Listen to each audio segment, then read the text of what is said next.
Hi everyone, and welcome to today's General Hospital recap. As always, don't forget to subscribe so you don't miss any of our videos or recaps.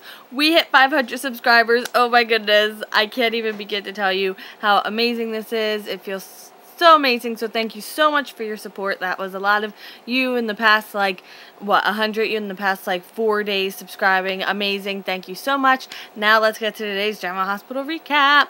So at the Quartermains, Kiki comes to visit Michael, and they talk about Avery, and Kiki wants Michael to help her get Denise to see Avery, to convince Sunny that she should get to see her, and she knows she's asking a lot, especially considering what her and Morgan did to Michael, but she asks anyway, and Michael agrees to talk to Sunny about it. He says he can't promise anything, but he'll definitely talk to Sunny, and Kiki tells him that now that the dust is settled, she wants him to know that Avery really did just appear at her dad's apartment that day, and they didn't take her, and Michael says, well, I didn't take her. So they agree that only one person's left who could have taken her, and that is Nina Clay. I kind of feel for Nina a little bit right now in this circumstance, but let's, not overall.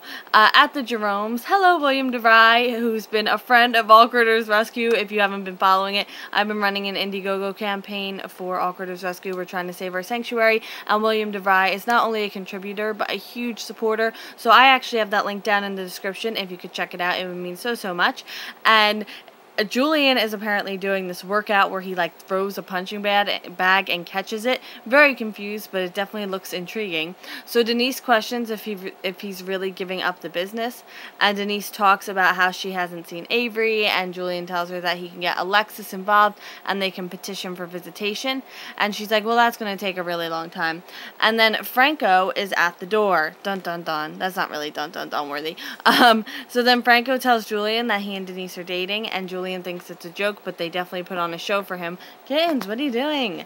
So then Julian goes to take a shower, so Ava and Franco are free to speak freely. Definitely plan that one out.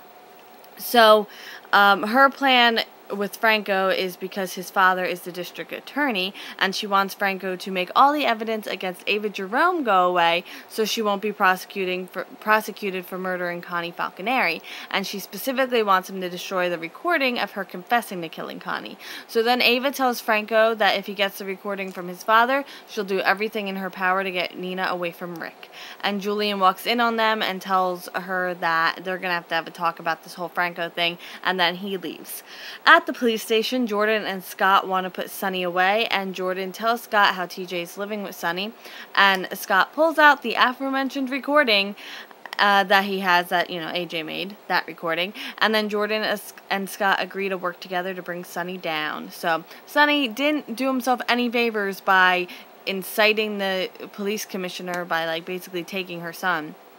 Speaking of Sunny, at Sunny's house, Sunny is officially back in charge of his organization, and this leads us to, the biggest question General Hospital has never answered, well, as far as I'm concerned. What illegal activities does Sunny involve himself in? I know he smuggles stuff in, and my best guess is firearms, because we know he's morally opposed to drugs. Prohibition went away, so obviously it's not alcohol. What exactly is his illegal activities? I say firearms. If anyone knows definitively, please let me know. Someone also said it could be prostitution, but I don't know, and because there's I don't know. So if you know, please let me know. And Carly has some serious concerns about Sunny getting back into the business. So Sunny and Carly talk a bit more, and he assures her that if there's any threats against them, he will definitely let her know, and he'll do everything in his power to keep them safe. And then he offers her some of the almond croissants, which look delicious, by the way. And underneath one of the almond croissants is an engagement ring.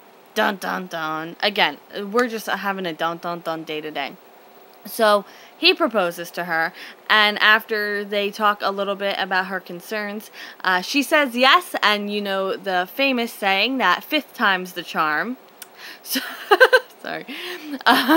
So he asks her if she's okay with being Avery's mother because she hated Ava so much, and Carly says that when she looks at the baby, she doesn't see Ava, she just sees him.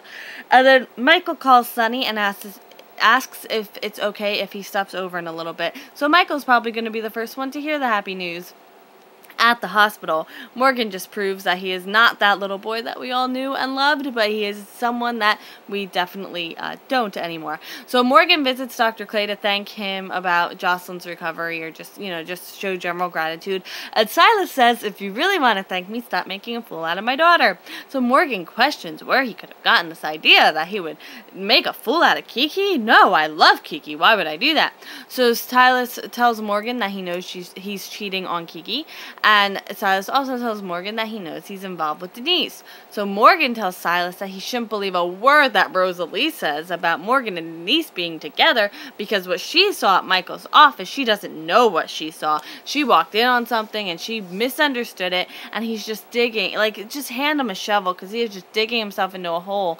And then Morgan asks Silas, oh, so Silas is like, yeah, except Rosalie's not the one who told me. So Morgan is now very confused and asks Silas who fed him this phony story about him and Denise. And Silas is like, well, that would be Denise herself. And Morgan's face is just priceless.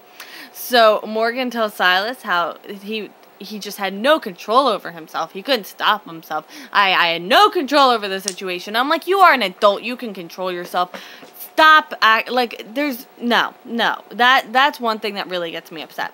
So then Morgan begs Silas not to tell Kiki, and Silas isn't going to tell her, not for Morgan, because Morgan thanks him, and he's like, not for you, but for Kiki's sake, and he says if Morgan and Denise so much as a brush hands, he's going to tell Kiki everything. So then, of course, Morgan goes straight to Denise's place, and asks her why she told Silas about them, and then Kiki comes to visit Silas, so tomorrow should be fun. So now for Nina and Rick. So we're in Nina and Rick's room at the Metro Court. E-Cat just almost fell right off the couch. And Rick is reading a newspaper in the living room portion, and Nina comes out of the bedroom and she hears a baby crying. And I do too, like very loud. Sounds like the baby is in the room. And she's like, we should do something. Like, don't you hear that? Like, we have to help this baby. And he's like, what are you talking about? I don't hear anything. And like, I know she's not my favorite. She's not your favorite. You know, Nina, I don't know whose favorite she is. Like, if you like Nina, let me know. But this is just cruel. Like, this is just really cruel to make her think that she's losing her mind. So he tells her she's probably just hungry and tired, and get dressed so we can go to breakfast. And she needs to decide, so she decides that she must have just, like, been kind of still asleep, and, she was in a coma for 20 years, and her mother robbed her of her one chance of motherhood, and all of that was on her mind when she went to sleep last night, so that's why she heard the baby crying. And Rick assures her that he has her best interest in mind, and will protect her, and then assures her that he loves her and cares about her, and that's why he needs to ask her something very serious. And he goes to the dresser and pulls out a pink blanket that has Avery's initials on it. Dun dun dun. So he tells her that he found it in her drawer underneath her financial paperwork, and Nina's like kind of panicky, but assures Rick that she didn't take a drink every time I said assured in this video, right?